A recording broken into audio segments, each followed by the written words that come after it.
O entrevistado de hoje tem 61 anos de idade, é casado, pai de 2 filhos e é muito aberto ao diálogo. Já foi adido do Brasil nos Estados Unidos e no Canadá. Foi observador da OEA, Organização dos Estados Americanos, na zona de pacificação entre Honduras e El Salvador. E hoje é ministro do governo Collor. É militar de carreira, defende a profissionalização da classe, é a favor da aproximação entre militares e a elite intelectual civil e foi um dos signatários do polêmico manifesto contra o Congresso por causa da lei salarial do funcionalismo. O Cara a Cara está começando com o ministro da Aeronáutica, brigadeiro Sócrates Monteiro.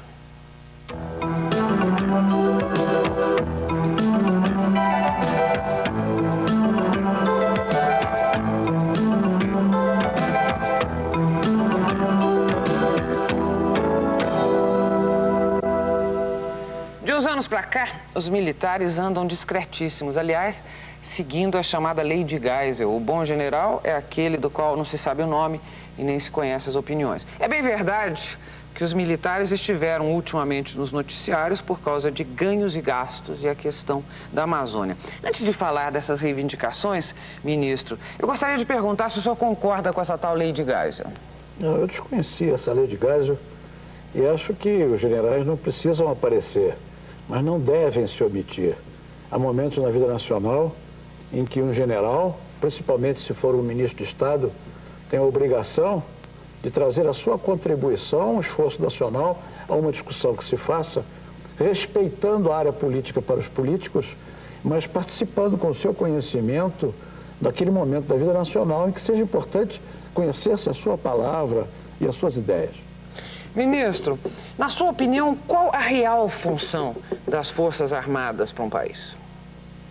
As Forças Armadas que têm tido a sua função, às vezes até questionada, e ultimamente está em moda questionar a existência até das Forças Armadas, mas na realidade as Forças Armadas são o habeas corpus da liberdade de uma nação, da liberdade de um povo.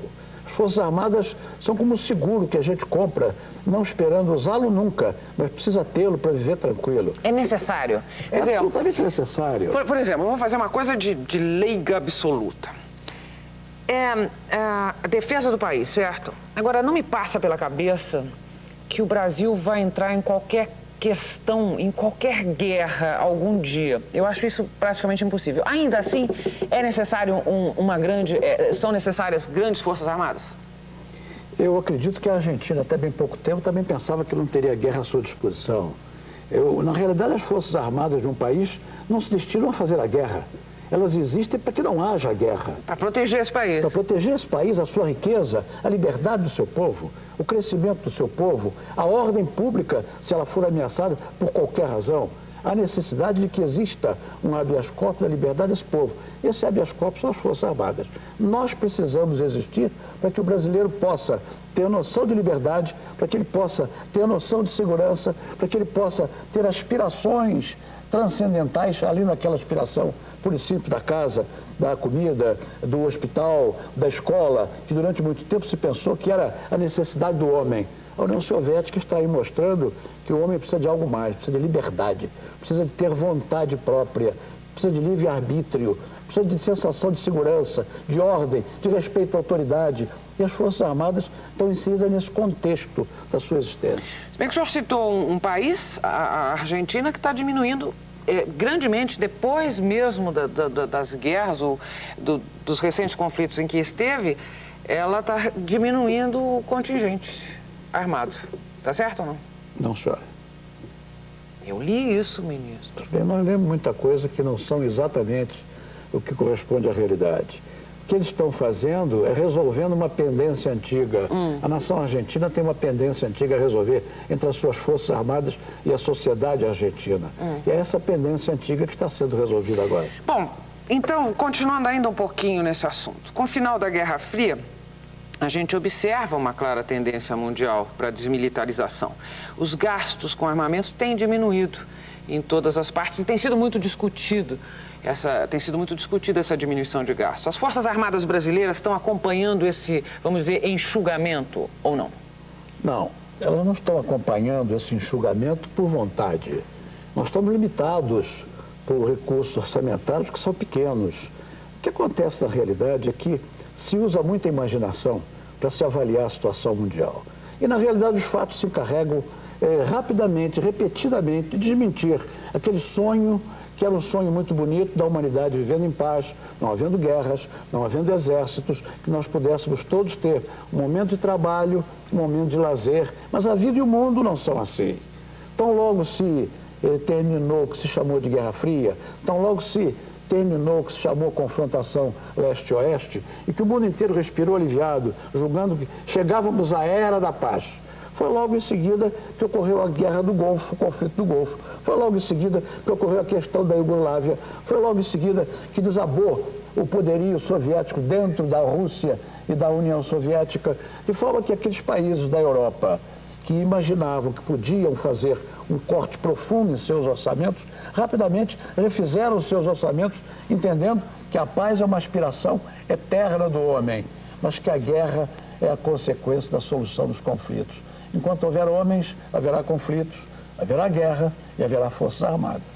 As nossas forças armadas estão pedindo 3 a 4 bilhões de dólares, é isso, de orçamento, para novos equipamentos e manutenção de contingentes? Não, senhora. Isso segundo a Gazeta Mercantil? Não, senhora. O que nós estamos pedindo é apenas recursos suficientes para cumprirmos bem as nossas tarefas. É preciso entender que as Forças Armadas no Brasil, além das missões clássicas de defesa, além das missões constitucionais que nos atribuem uma tarefa, e essa tarefa é a integridade do território nacional, é a garantia dos poderes constitucionais, é a garantia da lei e da ordem. Então, esta é a missão que a Constituição nos atribui e nós temos que responder a essa missão nos qualificando para ela. O orçamento das Forças Armadas vem sofrendo um decréscimo nos últimos 20 anos, que é uma coisa fantástica. Nós hoje estamos colocados, em termos de orçamento, em 156º lugar no mundo, com o nosso orçamento em relação ao Produto Interno Bruto. Nós caímos de 3,5% nos anos 70 para 0,4% de participação no Produto Interno Bruto. Nós caímos de 22% de participação no Orçamento Nacional em 1972, nós caímos para 2,4%, que foi o que nós recebemos o ano passado. Tudo isso estaria muito bem se essa fosse a vontade da sociedade.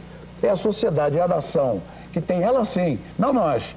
Nós não precisamos repensar o nosso papel, porque nós conhecemos o nosso papel. É a sociedade, para usar um termo da moda, que tem que repensar o que ela deseja realmente das suas Forças Armadas. Se ela quer ter um extintor de incêndio, mesmo desejando a vida inteira que não haja fogo na sua habitação. Se ela quer ter um seguro de vida, mesmo desejando que o carro não role nunca da ribanceira. Se ela quer ter um habeas corpus para poder sonhar, para poder jogar, para poder trabalhar, para poder crescer, para poder se desenvolver, para poder lutar pela justiça social que a nação brasileira precisa buscar.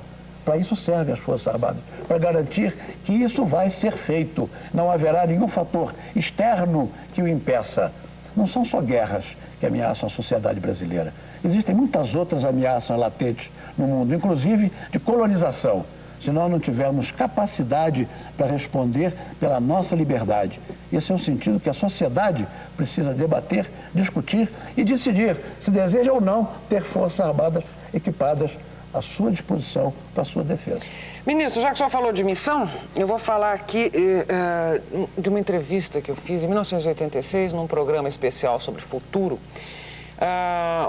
O arquiteto e urbanista Sérgio Bernardes, ele defendeu uma tese que deve ser polêmica. Estou vendo que o senhor vai polemizar em cima, mas de qualquer maneira é muito bonita. Ele dizia que num futuro próximo, a função dos militares seria simples e grandiosamente a de defender a natureza e, com isso, garantir a própria sobrevivência humana. O que o senhor pensa disso? Eu penso que no futuro próximo os arquitetos farão casas que todos nós gostaríamos de ter e gostaríamos de morar. É muito fácil fazer projeções sobre a profissão dos outros. Mas eu imagino que isso é utopia. Onde existir o homem, haverá confronto. Bastou que Deus fizesse os dois irmãos da Bíblia para que um matasse o outro e nós estivéssemos hoje falando de Abel e de Caim. Onde existem dois homens, a sociedade não sobrevive, porque precisa sempre de um terceiro para ser o árbitro, porque os dois, num determinado instante, vão disputar e vão precisar de um intermediador. O senhor está dizendo que isso vai ser sempre assim? Eu estou dizendo que isso vai ser sempre assim. Não há mal nenhum nisto, porque esta é a humanidade. Humana, é isso? Claro que é a característica humana.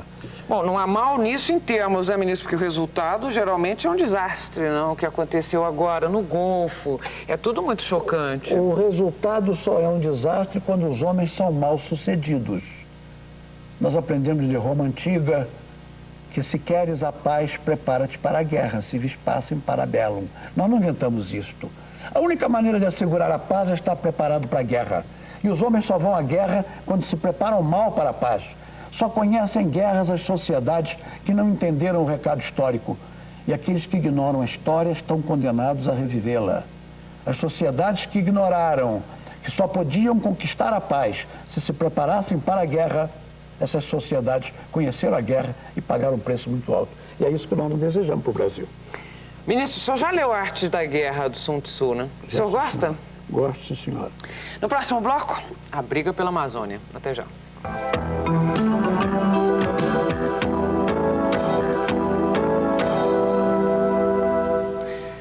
Nessa semana que passou, uma briga feia foi para os jornais. De um lado, militares. Do outro, o secretário do Meio Ambiente, José Lutzenberger. Os militares alertando para o risco de internacionalização da Amazônia. Do outro, o secretário dizendo que isso é besteira. Ministro, dá para o senhor traduzir para a gente o que seria a internacionalização da Amazônia? Eu vou tentar. Se a gente imaginar que a internacionalização da Amazônia é imaginar que amanhã vai chegar um avião com tropa descendo armada e dizendo esse pedaço de terra é meu, não é disso que nós estamos falando. Nós estamos falando, e é uma responsabilidade nossa que conhecemos a Amazônia. Eu tenho 40 anos de aviador, há 40 anos que eu vou sobre a Amazônia. Eu já morei em Manaus, eu já comandei aquela região, numa área em que a atividade aeronáutica se desenvolvia e que correspondia a 25% do território brasileiro. Eu conheço a Amazônia, por cima e por dentro. De forma que eu me sinto obrigado a alertar a nação brasileira, que cresce dia a dia o movimento de presença de elementos internacionais, entidades filantrópicas, entidades antropológicas, entidades religiosas, indivíduos aventureiros, cresce dia a dia, é fácil constatar isso. Entidades que vêm sob a desculpa de que vão estudar a flora e a fauna. Não é, por exemplo, o caso do que se passa na Antártida, que a gente tem um posto lá onde vão pesquisadores de outros países e também pessoas batalhando ou alegando um trabalho de preservação da região e tem bases de pesquisa como nós temos, não é a mesma coisa? Não, senhor.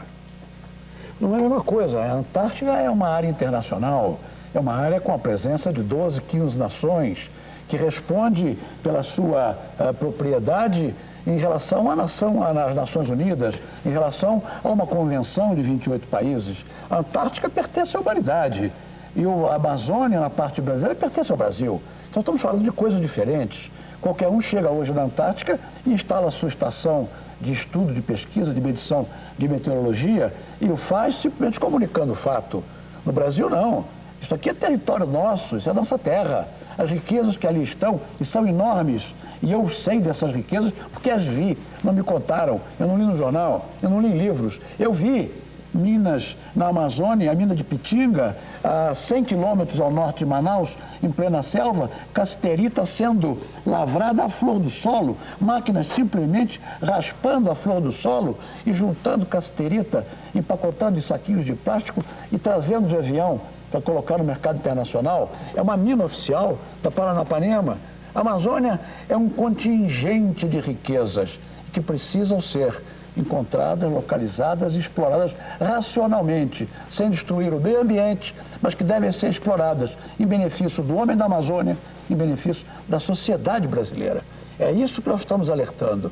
Não é a mesma coisa, ninguém conhece exemplo de um presidente de um país desenvolvido a imaginar que se deve intervir na Antártica. Ninguém declarou isso. Mas nós assistimos o presidente da França declarar que as nações têm o dever de interferir naquelas áreas onde houver Ele defende agressão. O direito de soberania restrita, não é isso? Soberania relativa e o dever... Ele usou o direito a expressão, de ingerência. Le devoir d'ingérence. Quer dizer, tem o dever de interferir naqueles locais onde as populações estiverem ameaçando o meio ambiente. Ora, isso é uma balela.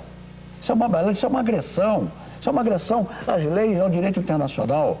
Isso é uma balela principalmente porque quem contamina o meio ambiente são os países desenvolvidos. E se criou uma teoria agora de validade científica, até duvidosa, mas eu não quero questionar isso, de que seria a grande floresta amazônica que asseguraria a pureza do ambiente no mundo inteiro para a sobrevida do homem. É preciso que os países desenvolvidos contribuam com a sua parte, reduzindo os seus índices de poluição. E nenhum deles aceita modificar o seu processo industrial para reduzir a poluição. Querem sim que o ar se torne puro pela existência da floresta amazônica. Muito bem, ela vai continuar existindo, mas eles têm que pagar para que nós possamos manter íntegra essa floresta. Não será a nação brasileira sozinha que vai investir seus poucos recursos para assegurar a integridade da floresta amazônica para benefício de toda a humanidade. Isso tem que ser dividido essa conta. Ministro, bom, antes de continuar, deixa eu só dizer uma coisa para o senhor. Eu falei Antártida, mas eu pensei muitas vezes antes de falar. Eu sei que o correto é Antártica, mas é que sempre me lembra cerveja, entendeu? Verdade. Concordo com a senhora. Bom, concordo com a senhora. Me parece, diante disso que o senhor falou até agora, que vai ser um quebra-pau louco o tal do Eco 92 que a gente vai ter aqui no Brasil. E agora que a gente está às vésperas desse acontecimento, né, eu gostaria que o senhor tirasse uma dúvida minha. Nessa polêmica, militares, Lutzenberger, quem é que está emitindo a opinião do presidente Collor, a opinião do governo? Sim, senhora. Em primeiro lugar, a Eco 92 hoje é Rio 92. Eu sei, mas é que... O Rio 92 mas se pensa, às vezes, que na realidade vai ser feito o julgamento da sociedade brasileira na Rio 92. Não é isso. Nós vamos na Rio 92 discutir as condições ambientais do planeta Terra. É muito mais do que discutir ecologia. Nós vamos buscar um estatuto de vida no planeta Terra. Eu sei, mas diante do que a gente estava falando imediatamente antes, o senhor não acha que vem todo mundo aí com muita sede para discutir particularmente a questão amazônica? É provável que alguns venham, principalmente as organizações não governamentais, que vão realizar uma conferência paralela no Rio de Janeiro, a conferência formal oficial. Há uma agenda.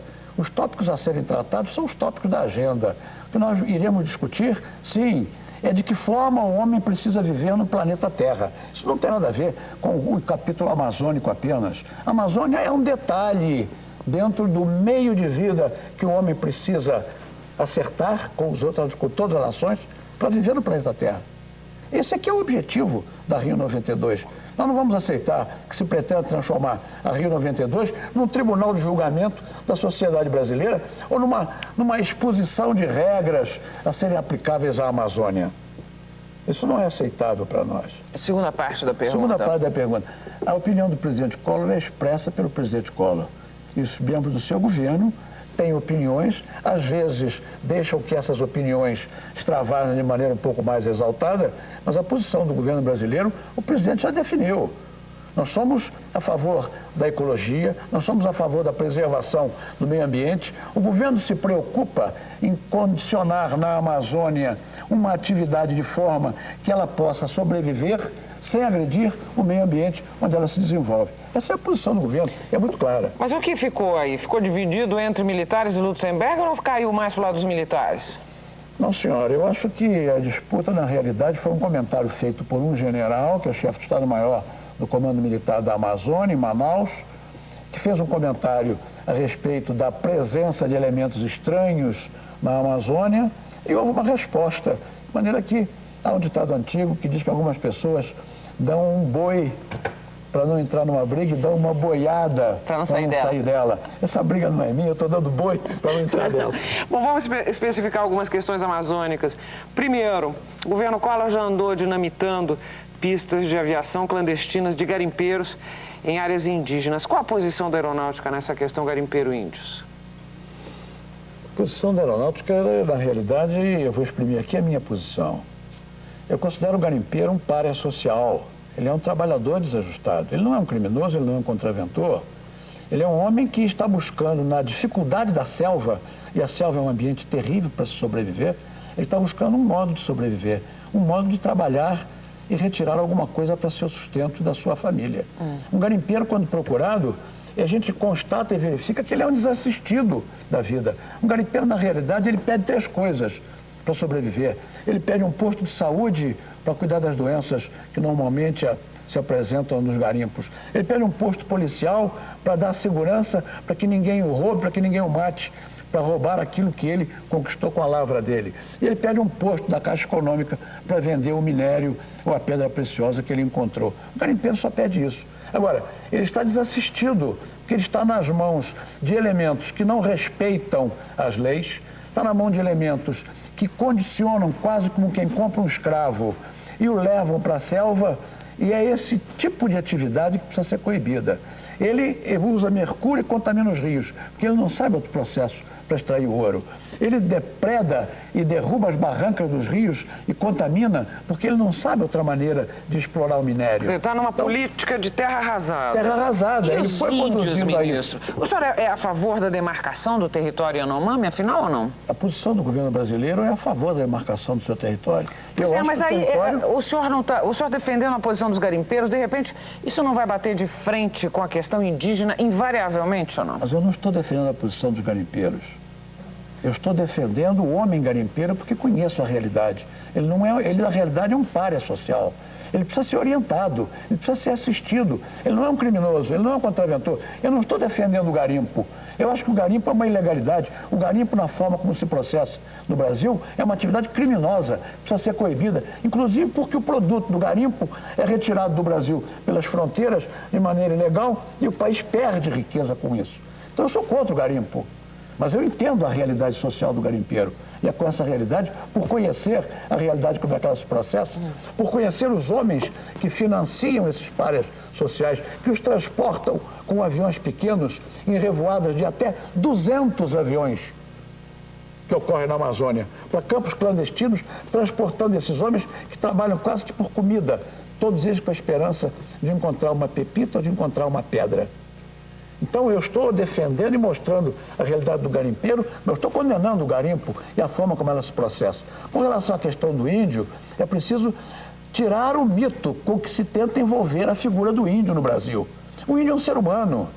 Ele não é um bicho para ser exibido e ser procurado apenas pelo pessoal do Partido Verde e por roqueiros internacionais que vêm aqui buscá-los para exibi-lo pelo mundo afora como um animal amestrado. O índio é um ser humano. E como tal tem que ser tratado com os mesmos direitos de todos os outros seres humanos, não mais nem menos. Bom, eu não sei se a gente deve se alongar nessa questão por causa do tempo, mas eu acho que a realidade do índio é diferente da nossa e por isso mesmo é que se pensa numa demarcação para preservação de uma cultura que é muito diferente dos outros seres humanos do país, não é isso? O que é o índio? Eu conheço índios que estão frequentando a Universidade de Brasília, que são pilotos de avião, são índios. Afinal, o que é o índio? O índio é um nativo que vive na selva, o índio é aquele que foi nascido dentro de uma comunidade e por isso está ligado a essa comunidade biologicamente, atavicamente, e ganhou o carimbo de índio e vem discriminadamente ou de forma discricionária para dentro da sociedade e vai ser um índio por resto da vida? Ou ele é um civilizado, a partir do instante que ele abandonou a selva e veio à escola, veio à universidade, conquistou uma profissão. Ele não precisa usar cabelo comprido para ficar mais. Não, a gente está falando daqueles, porque a gente está na problemática da selva, a gente está falando daqueles que ficaram lá, os poucos que ficaram lá, e a necessidade de preservação deles, é disso que a gente estava falando. Mas a necessidade de preservação deles, quem é que vai garantir essa necessidade? De que forma nós vamos preservá-los? Nós vamos cercá-los de arame farpado para ninguém entrar lá dentro e fazer um jardim zoológico às avessas, onde os animais de fora olham os homens de dentro? É isso que nós queremos? Ou nós queremos simplesmente entender que são comunidades que têm o direito de livre-arbítrio, que têm o direito de decidir se querem ficar na selva ou se querem vir à cidade? Eu estive há 3 semanas atrás no Canadá, fui pescar salmão com os presidentes das companhias aéreas brasileiras. Você estava lá naquela pesca? Estava, sim, senhora. Fui eu que conduzi aquela pescaria. Eu quero falar disso daqui a pouco. Posso falar, estou à sua disposição. Mas veja, simplesmente nos hospedamos num hotel 5 estrelas, dentro de uma reserva indígena do Canadá, um hotel explorado por um grupo americano que foi contratado pela população indígena que eu conheci e que vivia do lucro que esse hotel proporcionava à comunidade. Eram 800 índios e viviam numa área de 1.100 acres. E todos eles chegavam no hotel, chegavam ao hotel ao final de cada dia e faziam uma demonstração da sua cultura e da sua arte, com tambores, e contavam as histórias da selva, as histórias dos antepassados. E chegavam todos de automóvel e todos vestidos com roupas de nylon, muito enfeitadinhas. Me lembrou um pouco o nosso carnaval, pela vestimenta deles. E eu fiquei imaginando naquele momento, isso foi há 3 semanas atrás, que diferença dos índios que eu vi de Manaus. Eu confesso que eu preferia ver os índios de Manaus, todos eles nos seus automóveis, com roupas de nylon e de pedrinhas brilhando, parecendo carnaval, e com o Hotel 5 Estrelas na reserva indígena sendo explorado em seu benefício. Ministro, a questão das fronteiras, que ultimamente tem sofrido incidentes com alguma frequência, o projeto Calha Norte é solução ou é mais uma polêmica sem solução? Não, a polêmica está sendo colocada na mesa de maneira graciosa por aqueles que não conhecem o projeto e não têm interesse em conhecê-lo, mas têm interesse em criticá-lo. O projeto Calha Norte é um projeto de governo e que hoje está sendo apresentado como se fosse uma aspiração das Forças Armadas. O que é preciso entender é que nós temos 11 mil quilômetros de fronteira seca na área amazônica e que temos ali 6 pelotões apenas fiscalizando a linha demarcatória do nosso território. É preciso entender o valor de uma linha de fronteira. Nós temos 10 países em torno de nós. O projeto Calha Norte é exequível? Claro que é exequível, é mais do que exequível, ele é uma necessidade, mas não pode ser um projeto militar, porque ele é mais do que um projeto militar. Ele é um projeto da sociedade, ele é um projeto que precisa ter a tropa, mas precisa ter o homem da FUNAI, precisa ter o homem do Ministério da Saúde, precisa ter o homem do Ministério da Agricultura para ensinar aquele núcleo de colonização que em torno do soldado vai se formando, de que maneira sobreviver naquela região e entender que ali começa o Brasil. O que acontece é que todo o pelotão da Calha Norte, os 5 pelotões que lá existem hoje, todos eles têm um pavilhão vazio chamado pavilhão de terceiros. Os terceiros não apareceram até agora, só ficaram os primeiros e os segundos. Os primeiros são o Exército e os segundos são a Força Aérea, que levaram para lá todo esse material para ali ser implantado. Os terceiros não chegaram até agora. No próximo bloco, o ministro da Aeronáutica fala da aviação brasileira. Até já.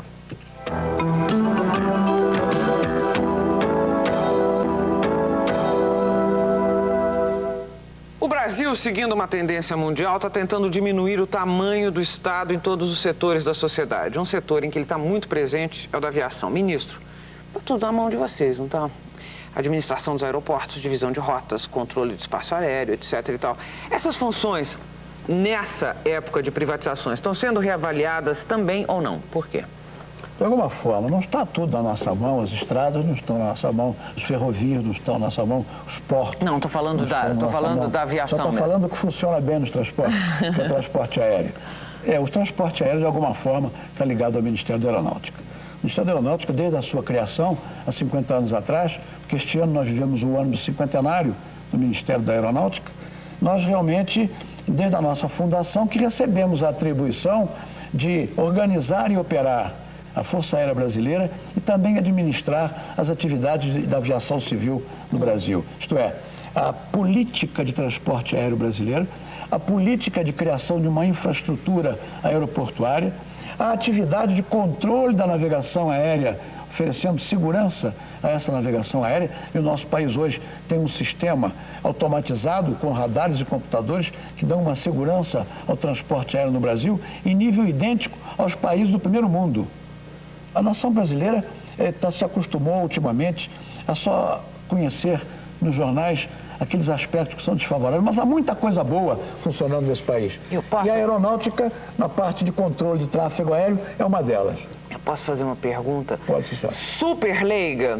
Pode, sim, senhora. Sem ser agressiva? Sem ser agressiva, pode até ser agressiva. Tá bom, mas eu não vou ser. Quem paga isso? Porque todo esse trabalho, me parece, acaba ficando com uma prestação de serviços. Quer dizer, uma prestação de um serviço público prestando serviços a algumas companhias aéreas, de empresários. Quer dizer, me parece o Estado trabalhando para alguns poucos empresários proprietários de linhas aéreas. Quem paga tudo isso? Os americanos têm uma expressão que diz assim: não há almoço de graça. Não há nada de graça, alguém paga. Mas o nosso trabalho não é realizado em benefício dos proprietários das linhas aéreas. Mas não acaba ficando? Não, senhora. Nós estamos trabalhando em benefício da segurança daqueles que usam o avião como meio de transporte. Um país da dimensão do Brasil, um país que já se chamou país continente, um país que tem um processo de transporte que não é lá muito eficiente. O nosso transporte terrestre está atravessando um momento difícil agora. Situação das estradas, problema de ferrovias, problema dos portos. Mas é que resta o transporte aéreo como o único processo de circulação rápida e segura no Brasil. E a economia se faz com troca de informações, de pacote, de carga, de pessoas. É assim que vive a economia. O sistema de transporte aéreo corresponde a um sistema nervoso desse organismo que se chama Brasil. E mais, há uma correlação direta entre crescimento do tráfego aéreo e crescimento da economia. E a razão desse crescimento é de 1 para 2. O transporte aéreo cresce sempre a taxas iguais ao dobro do crescimento da economia. Quando o transporte aéreo cresce 0, é porque a economia cresceu 0. Nos anos do milagre econômico brasileiro, 1972, quando a economia cresceu 11%, naquele ano o transporte aéreo cresceu 22% no Brasil. Então há uma relação de causa e efeito entre transporte aéreo disponível e economia. Isso não é só no Brasil, isso é no mundo inteiro. A tendência mundial é de crescimento da atividade aérea em cargas, em mala postal, em passageiros. E por isso nós temos uma preocupação, assegurar ao país um processo de transporte aéreo seguro, rápido e eficiente. E as empresas fazem isso, mas o governo concede as linhas, o governo fixa o preço dos combustíveis, o governo fixa a tarifa, de maneira que o empresário, na realidade, tem um desafio, que é sobreviver com todo esse controle que se faz do processo de transporte aéreo. Ministro, você falou aí da tal da pesca do tubarão, não, do salmão. E há pouco tempo, as companhias aéreas quase saíram no tapa publicamente, ou saíram de alguma forma. Houve troca de acusações, falou-se em concorrência desleal, golpes baixos, monopólio à vista, etc. e tal. E aí o senhor disse que foi lá, estava lá com eles, esses grandes empresários. Qual o papel do seu ministério nessa situação? Minerva ou intermediário político mesmo? As duas coisas. Mas eu queria fazer uma correção, para não dar a impressão de que, em vez de trabalhar, eu andei pescando salmão. Não, o senhor disse que foi trabalhar. Eu fui a uma pescaria de salmão num fim de semana, durante uma visita que fiz à empresa, a companhia Boeing, que tem no Brasil o seu maior mercado no hemisfério sul, e a convite deles, estando em Washington, aceitei esse convite e estendi o convite, levei comigo os 3 presidentes das 3 empresas brasileiras, numa ação que não tinha precedentes, já que nunca foi possível sentar os 3 proprietários juntos para uma conversa com o diretor de aviação civil e com o ministro da aeronáutica. O que nós fomos propor é que houvesse um entendimento entre as empresas para que buscassem a forma mais eficiente, anulando uma competição que podia ser ruinosa se não fosse controlada. Então a nós cabia nesse momento o papel de coordenador político e de Minerva decidindo como orientar a atividade, retirando ao máximo possível o Estado daquele guarda-chuva que sempre existiu sobre a atividade de transporte aéreo do Brasil e deixando ao órgão concedente, governo, através do Ministério da Aeronáutica, do Departamento de Aviação Civil, a incumbência de velar pela segurança da atividade, que isso é responsabilidade nossa, e pela regularidade da atividade e o cumprimento do contrato de serviço, que é o que ocorre quando uma empresa vende uma passagem. A rentabilidade é uma coisa que fica a critério do empresário. E essa guerra que existe, falar da guerra da televisão, na realidade, essa guerra é um pouco teórica. Eu acho que ela é beneficiária, ela beneficia o passageiro de aviação. Não, eu achei que para a gente até meio que foi formidável. Agora, para eles não foi muito... O senhor está dizendo que foi um pouco de imprensa aquela briga? Não me parece. Foi não, tinha depoimento lá assinado embaixo, fulano fez isso, fulano fez aquilo. Que é isso, a imprensa não inventou, não. Deixa eu explicar uma coisa, senhora. É que 80% das passagens, lamentavelmente, 80% das passagens aéreas vendidas no Brasil são vendidas a pessoa jurídica. E só 20% a pessoa física. E a pessoa jurídica não quer saber de desconto, de estação ou não estação. A pessoa jurídica é o indivíduo que compra uma passagem de avião, carrega na sua empresa o custo dessa passagem e abate o imposto de renda.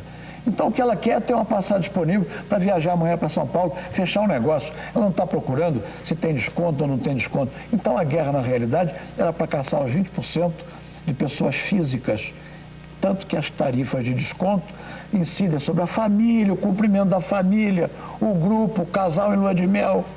É assim, então a guerra, na realidade, era pelos 20% restantes. Isso está me dizendo que hoje o céu é de brigadeiro, é isso? Não? Também. Ministro, qual a contribuição da aeronáutica no chamado enxugamento do Estado, na época da reforma administrativa?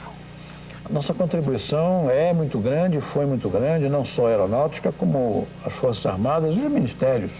Nós tivemos cortes profundos no nosso orçamento, os nossos programas de reequipamento foram todos eles paralisados, os nossos efetivos foram contidos, as matrículas das escolas de formação foram controladas e algumas foram até suspensas, novas matrículas. Um número grande de funcionários civis, embora o nosso efetivo de funcionários civis seja muito pequeno, nosso funcionalismo civil ele veio caindo de 27 mil funcionários há 15 anos atrás para 11 mil funcionários, que era o que tínhamos no início do presente do atual governo, e reduzimos isso para 8 mil funcionários civis. O nosso efetivo militar é um efetivo militar de brincadeira. Em termos de comparação em relação à população... O senhor está dizendo que enxugou uma máquina que não deveria nem poderia ter sido enxugada, é isso? Nós enxugamos numa cooperação, numa compreensão e num exemplo que se dava à nação de que todo o governo estava engajado no processo de enxugamento, de contenção de gastos e de equilíbrio das suas contas. Isso é o que foi feito. Nós enxugamos pouco, porque talvez não pudéssemos enxugar nada. Vamos falar da Embraer, ministro? Empresa menina dos olhos do governo, estatal que dava certo, símbolo do Brasil grande, de repente, massa falida, não consegue vender porque não consegue produzir aviões. Honestamente, ministro, o Brasil precisa de um parque industrial aeronáutico? Eu acredito que sim. O Brasil precisa tanto desse parque como precisa de um parque de tecnologia de ponta. A tecnologia mais avançada que existe no mundo é a tecnologia aeronáutica, porque ela é a mais completa. Ela consegue colocar dentro de uma única atividade todos os componentes de engenharia que existem. Até engenharia naval, na análise de fluidos, se faz quando se implanta uma indústria aeronáutica. Então, é uma indústria de tecnologia de ponta. Nós temos que conduzir este país para a virada do século, para que nós possamos ter operários qualificados, nós possamos ter empregos de alto nível, nós possamos ter acesso ao mercado mundial. E o mercado mundial do século XXI, não há dúvida nenhuma, ele está todo dividido entre área nuclear e área de espaço. Então, quem não estiver cuidando de área nuclear ou de área do espaço, quem não entrar neste trem, fica na estação e vira comprador a preço daquilo que quiserem impingir para nosso futuro. Então, o senhor é favorável também aos testes nucleares? Eu sou favorável às pesquisas nucleares. O que a senhora chama de testes nucleares? Se teste nuclear é trabalhar com enriquecimento de urânio em laboratório, medindo e verificar que tipo de uso se pode fazer disso na medicina, na preservação de alimentos, na geração de energia elétrica de maneira segura e barata, claro que eu sou a favor. Em armamento, não? Armamento, não. Com relação ao Brasil, nós não precisamos de armamento nuclear por 3 razões. Primeiro, porque nós não sabemos fazer a bomba. Segundo, porque nós não temos dinheiro para fazer a bomba. Terceiro, porque nós não precisamos da bomba. Esse noticiário internacional que saiu aí na época da guerra, e que o Brasil tinha, sim, testes nucleares e estava fazendo a bomba, não tinham nenhum fundamento? O que eu posso lhe dizer é o seguinte: não há intenção, e o presidente Collor deixou isso bem claro quando proclamou isso formalmente em nome da nação brasileira. Nós não temos necessidade de ter armamento nuclear. Nós não temos a intenção e nós não queremos ter esse armamento. Agora, durante um tempo se imaginou no Brasil que seria possível realizar um teste de campo para fazer medições, que hoje já não se precisa mais. Antigamente, quando se projetava um avião, era preciso ter um modelo, era preciso submetê-lo a um voo de ensaio, medir como é que ele se comportava. Se ele não caísse, o projeto estava aprovado. Hoje se calcula tudo em computadores. Hoje o avião é projetado num 1/10 do tempo que se levava antigamente. Se projeta num computador e se sabe do desempenho desse avião por um projeto de computador. Houve uma época em que no mundo não se podia fazer análise de atividade nuclear sem fazer um teste de campo. E assim fizeram a França, a Inglaterra, a China, a Índia, os Estados Unidos, a União Soviética. A França, este ano, estourou mais um artefato nuclear no atol de Mururô, no Pacífico. Por quê? Porque está estudando, Mas nós abrimos mão até dos testes. Nós achamos que é possível hoje, em laboratório, conhecer a atividade nuclear sem fazer nenhum teste de campo. Se isso vai servir para denegrir a imagem da nação brasileira no exterior, nós não temos necessidade disso. Nós hoje não precisamos mais do teste de campo para conhecer e dominar a tecnologia nuclear. E é nessa busca que nós estamos empenhados. No próximo bloco, a economia e o salário dos militares. Até já.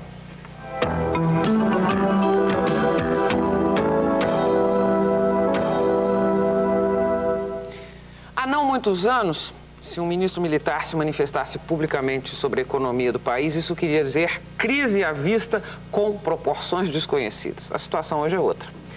O ministro Sócrates Monteiro mesmo é um grande defensor da profissionalização das Forças Armadas e ministro de profissional para profissional. Eu gostaria de saber do senhor sua opinião sobre a política econômica do governo.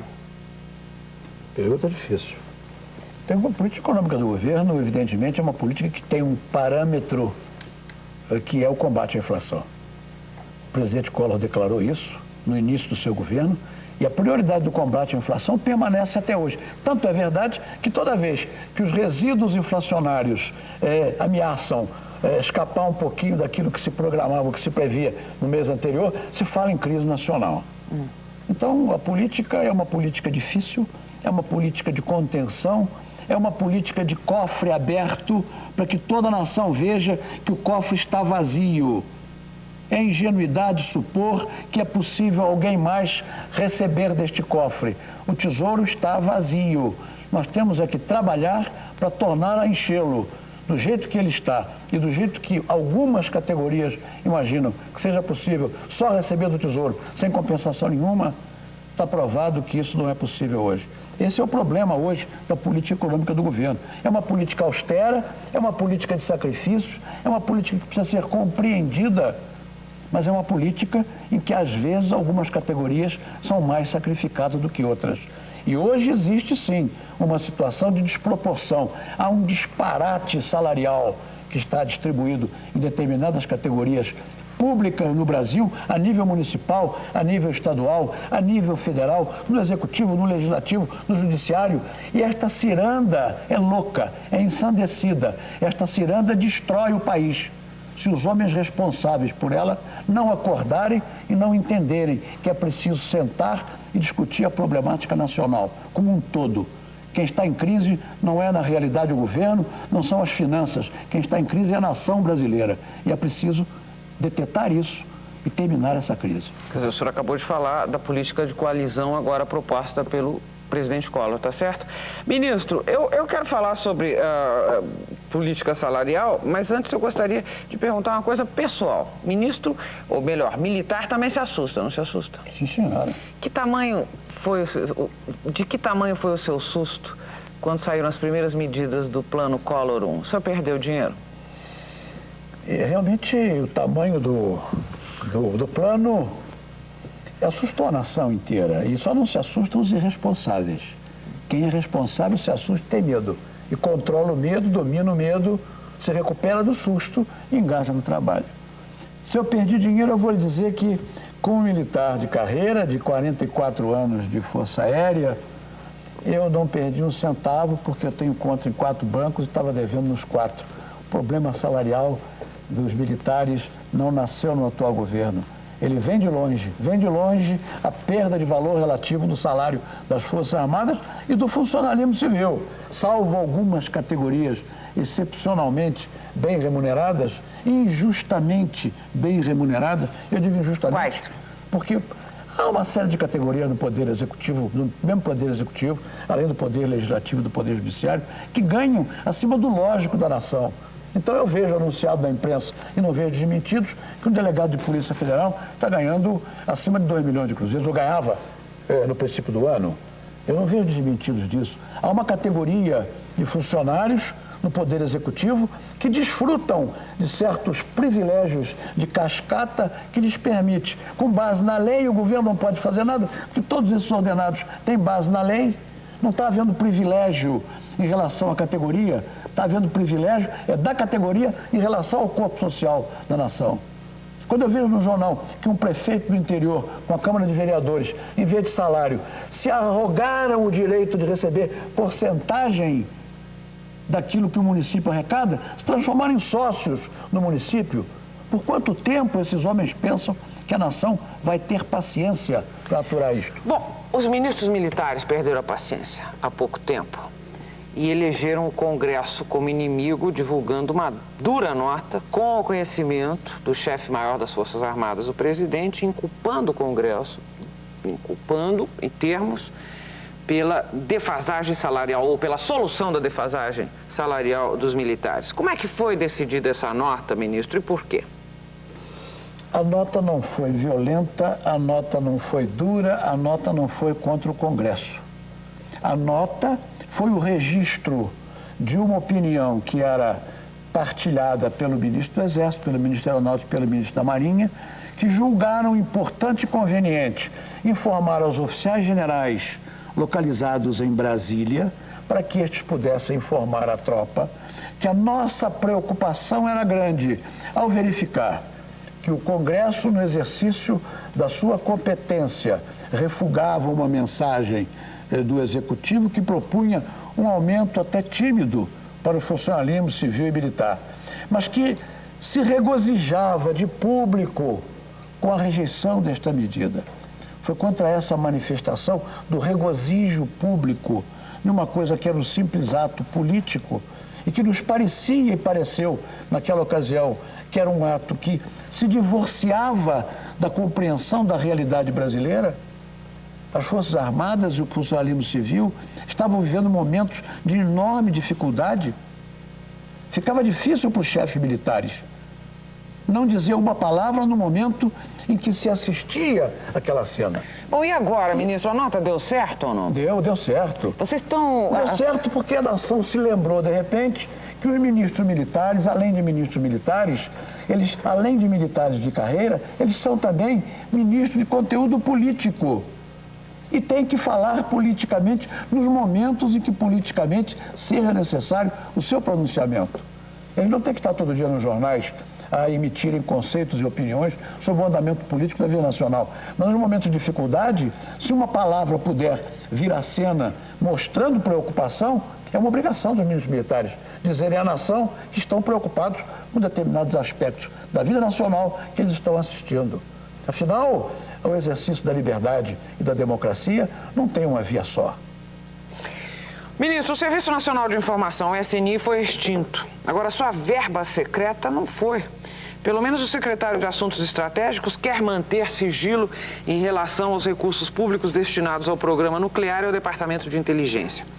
Eu gostaria de saber se o senhor é a favor desse sigilo e gostaria também de saber se será que a sigla só SNI que acabou e virou, agora tem um outro nome? SNI parece que significa Síndrome Nacional da Interrogação. Mas e não foi durante tanto tempo? Não existe mais, é página do passado. As verbas secretas não têm nada a ver com a SNI. São verbas secretas que qualquer governo no mundo as tem e as utiliza para determinados setores da atividade nacional que precisam receber proteção de valor industrial ou de valor do interesse da segurança do país e do próprio governo. As verbas secretas, todas elas são chamadas secretas porque não são publicadas na sua aplicação, mas todas elas são contabilizadas e apresentadas ao Tribunal de Contas, que as recebe, as examina e as aprova, também de modo secreto. De forma que estamos falando de coisas triviais, estamos falando de coisas comuns. Agora, se o exercício da fantasia, se o apelo à nossa imaginação puder fazer crer que essas verbas secretas vão ressuscitar o SNI e vamos perseguir os comunistas, aí não podemos fazer nada. Não, eu não quis dizer isso, não, ministro. Eu sei que não, mas me deu a oportunidade de eu responder sobre isso, porque tem muita gente pensando que é isso que está acontecendo. É preciso que se entenda que, às vezes, a imprensa, na sua missão nobre e necessária de informar, às vezes induz pessoas não preparadas ou que não têm a informação completa a elaborarem em cima daquela informação inicial. Então é importante que eu me aproveite da oportunidade para lhe dizer que, na minha opinião, verba secreta e não é só opinião, é conhecimento, porque eu sei. Elas existem em todos os governos do mundo. E o nosso governo não pode ser diferente, porque tem responsabilidade de preservar aquelas atividades que não devam ser trazidas ao conhecimento público sem uma razão especial. Isso existe em qualquer lugar, até no seio familiar. Não há família que não tenha os seus segredos, que não quer vê-los discutido com o vizinho ou na esquina da rua. O governo é igual. Ministro, o senhor é bravo, hein? Não só. No próximo bloco, bate-bola com o ministro da Aeronáutica. Até já.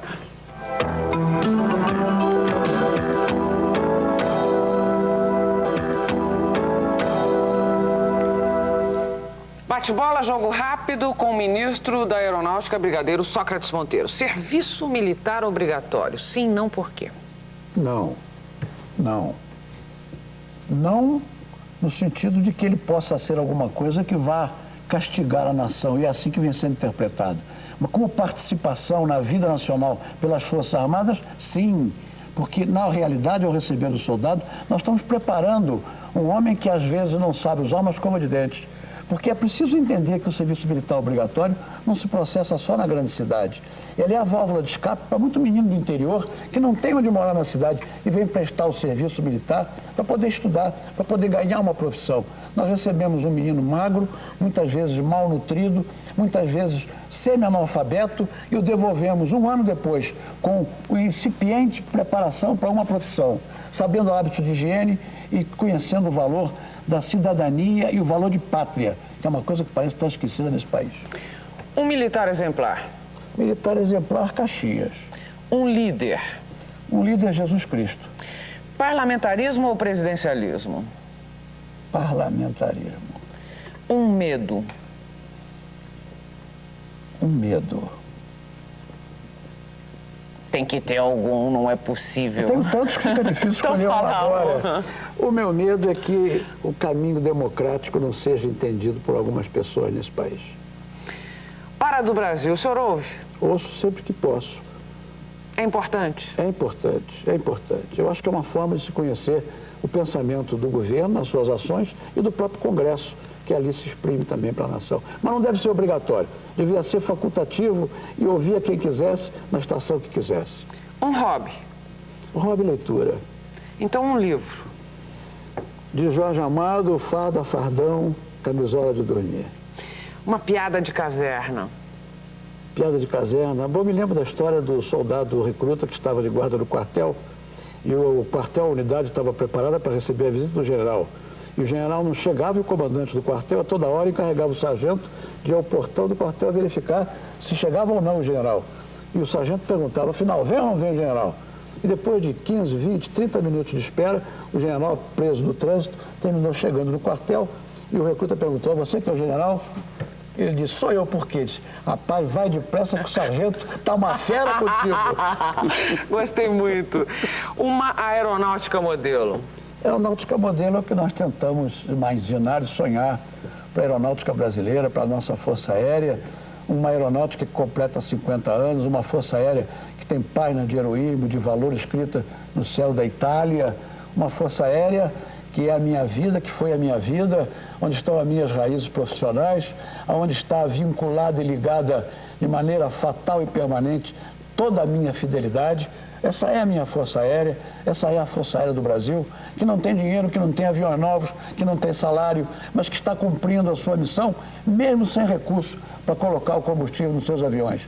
Nós cumprimos este ano 3.000 horas na Amazônia, apoiando o Ministério da Saúde na campanha do cólera, na campanha da vacinação, apoiando a retirada dos garimpeiros das pistas irregulares, apoiando tudo aquilo que podia ser apoiado como a Polícia Federal, como o Exército no episódio do Rio Traíra, com as nossas cotas de combustível extintas e a esperança de que a Petrobras não nos cobre até o ano que vem, que é quando vem mais dinheiro. Essa é a minha Força Aérea, essa é a razão do meu orgulho profissional muito grande. Sócrates Monteiro por Sócrates Monteiro. Eu sou um cidadão comum brasileiro que não tem vergonha de dizer que ama a sua pátria, que não tem vergonha de usar a bandeira do Brasil na lapela do seu terno, que não tem vergonha de dizer que na Semana da Pátria é preciso entender que é porque existe pátria que existe liberdade, que existe segurança, que existe ordem, que existe autoridade. Se não existir pátria, não existe nada disso. Existe um país dominador e um povo dominado, que não tem direito a coisa nenhuma, a não ser sobreviver como animal. Sócrates Monteiro é um cidadão comum que acredita arcaicamente, de uma maneira antiga, nesses valores que hoje parece que andam um pouco esquecidos. Obrigada pela entrevista, ministro. Muito obrigado.